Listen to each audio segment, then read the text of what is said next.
윤석열의 1차 내란, 한덕수와 최상목의 2차 내란에 이어서 조희대의 3차 내란까지 모든 내란을 완전히 종식하고 이재명 후보와 민주당, 국민이 함께 눈부신 승리로 민주정부 4기를 수립해야지만 우리가 바라는 진짜 대한민국을 이룰 수 있을 텐데요.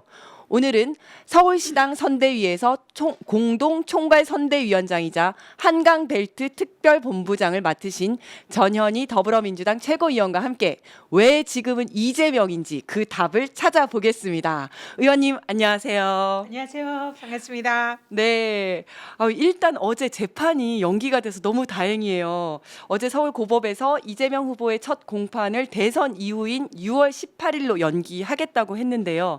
어떻게 보셨습니까? 네, 어제 사실은 저희 이제 총괄 선대위랑 선대위 공동 회의 겸 오찬을 하고 있었거든요. 네. 그래서 어떻게 이 이제 위기를 넘길 것인가, 뭐 탄핵을 할 것인가, 한 다음에 언제 할 것인가, 이 온갖 전략들을 논의를 하고 있는 차에 갑자기 이 연기가 됐다 이런 소식이 속보로 뜨는 거예요. 네, 그래서 네. 앉아있던 모든 분들이 박수 치고. 박수 치고 너무 잘 됐다. 그런데 지금 우리가 지금 행동에 옮기려던 이거 일단 스톱. 네. 그리고 다시 한 번 더 전략을 짜자 이러면서 어제 굉장히 아주 기분이 좋은 그런 순간을 맞이했습니다. 근데 사실은 너무나 당연한 거잖아요. 그렇죠. 이 선거 기간에 우리 또 이지연 또 위원장께서도 변호사니까 아시겠지만 네. 이 선거가 있다든지 중요한 행사가 있다든지 이러면 법원에 기일 변경을 요청을 하고 또 아예 그 시기에는 좀 기일을 잡지 말아달라 이렇게 재판부에 요청하면 네. 대부분 그는 수용을 해주잖아요. 그렇죠. 그래서 너무나 당연하고 더구나 이 선거 한복판에 그렇게 기일을 잡는 것은 사실은 선거운동 하지 말라는 얘기랑 네, 똑같잖아요. 그 날은. 음. 그래서 이게 기일이 변경이 되는 게 너무나 당연하고 그날 기일 잡힌 것 자체가 문제인데 네. 어쨌든 네. 당연한 일이 이렇게도 어렵게 우리가 맞아요. 쟁취하고 싸워야 되는지 그런 부분이 굉장히 참 씁쓸하기도 하고 네. 네, 좀 그래도 참 다행이다 네, 싶더라고요. 그렇습니다. 제가 식당에서 식사를 하면서 이제 그 소식을 들었는데 식사 네. 시간에 그걸 들은 네, 거죠? 네. 네. 그래서 주변 분들이 다들 연기됐대 이러는 거예요. 다 우리 편이구나 싶어서 네. 연기된 거 축하드려요. 너무 다행이죠. 이러면서 다 함께 기쁨을 나눴습니다. 네. 근데 일단 그 서울 고법의 태도 변화를 이끌어냈는데 주요했던 게 어떤 거라고 보세요? 일단 국민의 힘이다. 네. 위대한 국민의 그 승리다. 국민의 힘이 아니라 그 국민의 힘이 그렇죠. 아니라 국민의 위대한이에요. 위대한 국민의 승리입니다. 네, 네. 네, 그래서 사실은 그 대법관들이 재판 기록을 제대로 읽지 않고 판결을 맞아요. 한 게 너무나 분명해 보이는데 네, 네. 그래서 기록을 읽었다면 그 로그 기록을 내놔라. 네. 이 서명을 이틀 만에 100만 명 이상의 국민들이 그렇죠. 하셨잖아요. 너무 대단했어요. 그리고 대법원 앞에 또 고등법원 앞에서 음. 연일 국민들이 시위를 하고 국민들의 분노의 의사를 전달했잖아요. 네, 네. 그런 것이 이제 굉장히 아마 상당히 깜짝 놀랐을 거다 생각을 하고요. 또 그게 플러스해서 이제 민주당에서도 여러 가지 뭐 청문회나 특검이나 또 법률 개정 대법관의 숫자를 늘리는 것, 뭐 또 탄핵 이런 것까지 계속 이제 언급을 하면서 사실상 총 공세를 펼쳤잖아요. 네. 거기에 결국 우리 이재명 후보를 죽이려고 했던 사실상 대선 후보 자격을 박탈하려고 했던 법원이 사실상 항복한 거다 이렇게 봅니다. 그러니까 5월 1일 날 그 대법원에서 선고가 있은 이후부터 민주당에서는 긴급 의총하고 하면서 굉장히 긴박하게 돌아갔을 것 같아요. 네, 네. 거의 뭐 계속 그냥 국회에 계속 계셨던 거죠. 예, 그날 그 계속 이제 대법원 판결 이후에 지도부 회의를 계속적으로 열고 그리고 의총을 계속 열고 그러면서 거기에 대한 대책을 이제 아주 긴박하게 논의를 했어요. 그래서 뭐 고발 조치를 하고 특검을 도입하고 또 뭐 탄핵을 할 것이냐 아니면 어느 범위까지 할 것이냐 언제 할 것이냐 또 만약에 이 현실화 된다면 그걸 막을 수 있는 법률을 어떻게 뭐 개정을 할 거냐 이런 여러 가지 국회가 할 수 있는 모든 권한과 방법을 아이디어를 다 내시고 그걸 실제로 어떤 식으로 이제 시간 순서대로 할 건가 이런 걸 모든 의원들이 정말 머리를 짜내면서 전략 회의를 했었어요.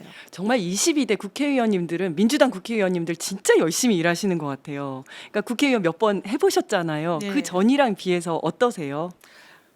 제가 이제 뭐 퐁당퐁당 3선인데요. 첫 번째는 이제 비례를 했고 20대 했고 지금 이제 22대인데 지금처럼 의원들이 단합해서 한마음 한뜻으로 열심히 하는 그런 국회는 처음 보는 것 같아요. 그리고 다들 너무 열심히 하고 일도 열심히 하고 또 이 너무나 이 전략적이시고 네. 정무적 감각이 뛰어나고 정책 전문가고 그래서 만약 우리가 여기에다가 그 정권까지 우리가 가져온다면 정말 대한민국을 위해서 이렇게 헌신적으로 열심히 하는 의원들과 또 정부와 대통령이 합쳐서 우리 대한민국을 정말 잘 사는 나라로 만들 수 있구나 이런 확신이 정말 듭니다. 그러니까 제 주변에서도 내가 2000년도부터 민주당을 봐왔는데 이렇게 일 잘하는 민주당 처음 본다 이런 네. 칭찬 되게 많이 들었거든요. 네. 참 너무 고생도 많으시지만 그만큼 너무 잘하고 계신다 이런 말씀 드리고 싶습니다. 그리고 되게 재밌는 게 이번 조이데이 사법 쿠데타로 좀 재밌는 게 민주당 당원이 확 늘었다고 해요. 평균 가입 수의 한 10배가 되는 그 당원들이 그렇게 많이 늘었다는데 추천인에 전부 조희대를 썼다고 합니다. 이런 현상 우리가 조희대에게 무슨 공로상을 좀 줘야 되는 거 아닌가 이런 생각이 드는데 이런 현상도 어떻게 보세요? 너무 이게 씁쓸한 그렇죠. 그런 현상이죠. 네. 그래도 일국의 대법원장인데 대법원장이 얼마나 국민들의 신뢰를 잃었으면 네. 희화화된 거잖아요. 그렇죠. 그래서 대법원장이 스스로 사법부의 신뢰를 무너뜨리고 사실상 상권 분립, 이 사법부의 독립성 이런 것을 스스로 이제 훼손한 장본인이잖아요. 네. 그래서 이 조의대에 대해서 또 어떻게 보면 그걸로 인해서 결국 우리에게는 결과적으로 보면 우리 지지층이 결집하게 되고 맞아요. 이렇게 네. 당원들이 더 늘어나고. 많이 가입하게 하고 네. 어떻게 보면 그런 1등 공신이 그렇죠. 굉장히 네, 좀 네. 씁쓸하면서도 네, 네. 어, 아이러니한 네, 그런 현실인 것 현실입니다. 같습니다. 그리고 또 하나 이제 제가 우리 이지연 위원장을 보면서 네. 이 민주당의 이 유능하고 뛰어난 이런 인재들의 우리 이지연 위원장이 들어와서 함께 해주는데 제가 그 생각을 오늘도 민주당 현역 의원들 또 칭찬하지만 네. 우리 이런 원외에 네. 정말 아까운 이지연 위원장 같은 이런 인재 당연히 국회에 들어와서 일을 했어야 될 그런 인재가 아직 바깥에 있는 게 너무 안타깝지만 다음번에 꼭 들어오시고 그 전에라도 또 그 능력을 인정받아서 좋은 일 많이 하기를 바라요. 응원하겠습니다. 감사합니다. 곧 들어가겠습니다. 우리 댓글에서도 이지연 위원장 많이 응원하고 너무 유능하다. 근데 진짜 너무 네. 유능하고 훌륭한 인재예요. 제가 너무 아끼고 좋아하는 우리 네. 후배입니다. 말씀 주셨으니까 댓글 소개해 드리면요. 스마일 07님께서 제가 좋아하는 두 분이 함께라니 깍 해주셨고요. 미나님께서 너무나 유능합니다. 이지은 해주셨습니다. 또 이지은 전현희 화이팅 23대는 꼭 금배지라고도 해주셨습니다. 감사드립니다. 그런데 또 기가 막힌 게 이게 또 이야기도 또 많이 나왔습니다만 재판 기록 6만 7천 장 정도 된다고 하지 않습니까? 출판 기록이 6만 8천여 장이다 6만 얘기하는데 8천여 장. 숫자가 지금 정확한지는 모르겠어요. 네, 네. 그래서 일단은 우리는 좀 정확해야 되니까 네. 수만여 장. 수만 이렇게, 여장. 네. 이렇게. 근데 제일 처음엔 다 읽었다고 했다가 그 다음에는 뭐 전자기록으로 읽었다고 했다가 나중에는 이거 다 안 읽어도 된다. 이거 뭐 몇 가지만 이렇게 보면 된다. 이런 식으로 이야기를 하는데 말이 바뀌는 것도 웃기고 이틀 만에 이 정말 6만 몇 장이든 7만 장이든 다 읽는다는 것도 불가능하고 그리고 저는 또 법률가로서 굉장히 화가 나는 게 이거를 떳떳하게 나 안 읽었다 안 읽어도 된다라고 이야기하는 게 이거 정말 잘못된 거 아닙니까? 맞습니다. 그게 원래 이제 어떻게 됐냐면 법사위에서 법사위 위원들이 법원 행정처장에게 우리가 보통 재판 기록은 종이 기록이잖아요. 그렇죠. 지금 네. 이제 보편화된 아직 전자 기록이 죄송합니다. 완전히 이제 법원에서 그렇게 보편화되지는 않은 상황이 있거든요.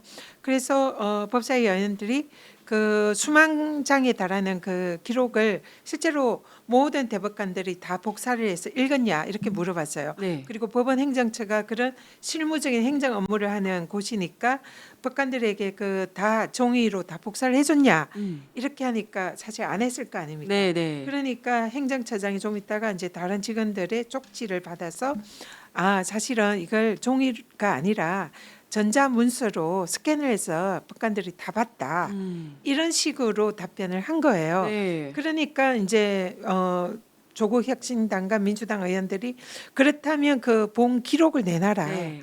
그래서 이제 이게 죄송합니다. 네.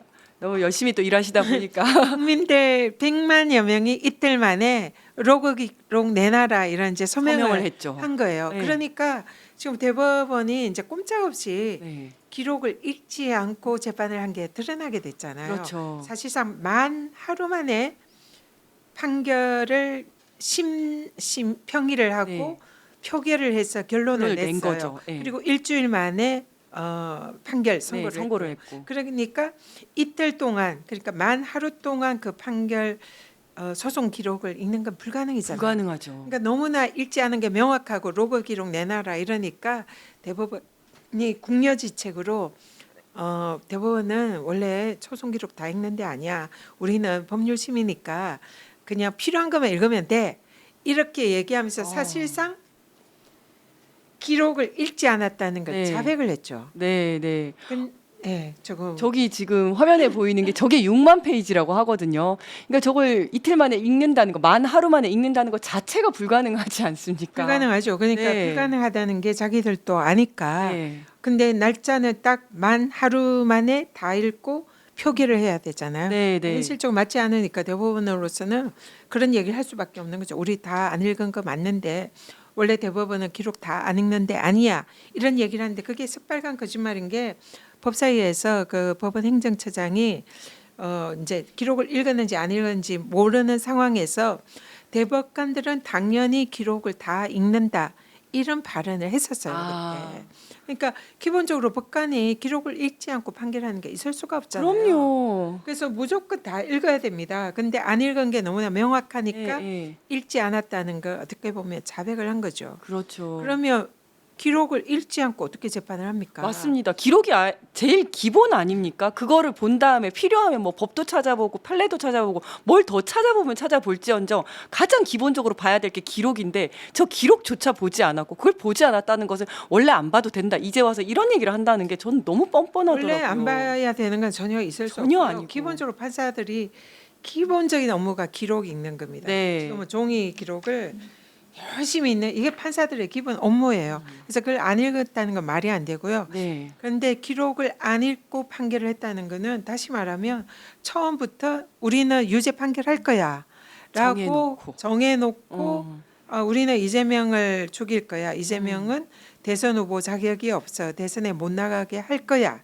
이렇게 하면서 아예 그런 예단을 가지고 그냥 그 결론으로 그래서 대법원 판결문에 그런 얘기가 나옵니다. 1심과 2심 판결문 중에서 선택하면 된다. 아이고. 그런 내용이 네, 이번 네. 대법 판결에 나와요. 네. 그러니까 1심이 유죄고 2심이 무죄잖아요. 그러니까 우리는 선택을 했어. 1심 유죄 판결을 선택했어. 그래서 나온 대법원 판결의 내용이 거의 1심 판결 복부시죠. 네, 복사판이에요. 거의 네, 네. 비슷해요. 그러니까 1심 판결문 가지고 이거 우리 판결문 쓸 거야라고 준비를 한 상황이니까 기록을 읽을 필요가 없었던 거죠. 그러니까 이건 명백한 위헌 위법한 판결. 그렇죠. 그러면 어제 이제 다행히도 고법의 그 이제 재판 공판이 연기는 됐습니다만 그렇다고 해서 이 희대의 사법 쿠데타를 그대로 넘겨서는 안 되잖아요. 그렇다면 어떻게 책임을 물어야 될까요? 희대의 사법 희대의 사법 쿠데타. 네. 네. 그래서 좀 이름도 그렇게 그렇죠. 희대의 판결이었습니다. 네, 네. 그래서 여기에 대해서 일단은 고법으로 넘어가서 고법에서도 바로 판결 그러니까 심리 기일을 잡았잖아요. 네, 네. 그것도 대선 한가운데 네. 사실 5월 15일이면 우리가 5월 12일에 선거를 시작하죠. 시작하니까 가장 바쁜 시기입니다. 네, 네. 그럼 그날 하루 선거운동 하지 말라는 얘기예요. 그렇죠. 그래서 통상 아까도 얘기했지만 이런 선거 기간 동안은 재판 기일을 잡지 않는 게 그동안 관례입니다. 네. 그리고 잡는다 하더라도 이날은 우리가 좀 힘드니까 다른 날로 기일 변경해 주세요 하면 기일 변경을 해줍니다. 재판부가. 그런데 이날 지금 고법이 이런 중요한 대선에 이 한가운데 재판 기일을 잡은 것은 고법도 대법과 어느 정도 의사 연결이 있었던 거 아니냐. 더구나 이 이제 그 송달하는 게 보통 우편 송달을 하잖아요. 네. 그럼 시간이 꽤 걸리잖아요. 네, 네. 그러니까 바로 집행관 송달을 결정을 그렇죠. 합니다. 그래서 남부지법과 인천 네. 주소지와 이제 직장 소재지. 그러니까 지금 고등법원은 어떻게든 이 재판을 15일에 열겠다고 생각으로. 네. 처음부터 작정을 한 그렇죠. 거예요. 네, 네. 매우 이례적입니다. 네. 고등법원도. 근데 아까도 얘기했지만 국민들이 들끓고 분노를 하니까 아 뜨거 하면서 사실 이제 연기를 한 건데 고등법원에 대해서는 어쨌든 기일을 연기를 했으니까 그 부분은 다행이다. 뭐 그렇게 생각을 하고요. 그렇지만 대법원이 지금 사실상 사법 쿠데타 대선 개입을 한 이 사실은 분명히 지금 네. 존재하고 거기에 대해서 대법원이 사과를 하지도 않았고 네. 거기에 대한 뭐 이런 자신들의 잘못에 대한 반성도 전혀 없습니다. 네, 네. 그래서 지금 현재 당은 여기에 대해서 어제 대법원장에 대한 청문회 청문회, 절차를 진행하기로 했고 14일에 청문회를 할 예정입니다. 그래서 네. 그런 거라든지 또 대법원장과 대법관에 대한 고발 조치 네. 그리고 특검 도입 뭐 이런 여러 가지 그리고 아직 탄핵에 대해서는 결정은 하지 않았지만 청문회나 이런 과정을 거쳐서 필요하다면 그런 부분도 여전히 고려 대상이다 이렇게 말씀드립니다. 네, 그래서 또 사법 쿠데타의 주범인 조희대 대법원장에 대한 어떤 국민의 분노를 보여주는 사진이나 밈 이런 것들이 SNS에 되게 많이 돌아다니더라고요. 자, 특히 성범죄 저지르면 꼭 만나야 하는 희대의 재판관이라고 해서 저런 그 판결을 한지 몰랐어요. 몇 가지만 읽어드리면 15세를 임신시킨 40대 그루밍 성범죄자를 사랑이라며 무죄 판결을 했고요. 여 경찰관 성폭행 시도한 미군을 심신미약 이유로 무죄 판결했고요. 피해자가 싫다 표시 안 해서 가슴 만진 혐의를 무죄. 다 무죄예요. 다 무죄. 댓글 조작 사건 원세훈 국정원장 선거법 위반 혐의도 본인은 무죄 취지의 소수 의견 했습니다. 네, 문화예술계 블랙리스트도 무죄. 그다음에 최순실 국정농단 주심 박근혜 뇌물광유 혐의 무죄 취지 소수 의견. 연인 농약 먹여 살해한 독살 혐의 18년 나왔었는데 그것도 무죄로 판결을 했네요. 야, 이거 정말 진짜 희대의 판결을 많이 하신 분이네요, 정말. 그러니까요. 이번에 네. 다시 또 알게 되는 것 같습니다. 어처구니가 없습니다. 네. 또 다른 뭐 SNS 있나요? 또 다른 내용들 있나요? 사진? 그 조요토미 히데요시라고도 하고 하더라고요. 참 우리 네티즌들이 정말 센스가 뛰어난 것 그런 걸 같습니다. 또 어떻게 저렇게 다 찾아가지고 그러니까요. 하시는지 진짜 대단하십니다.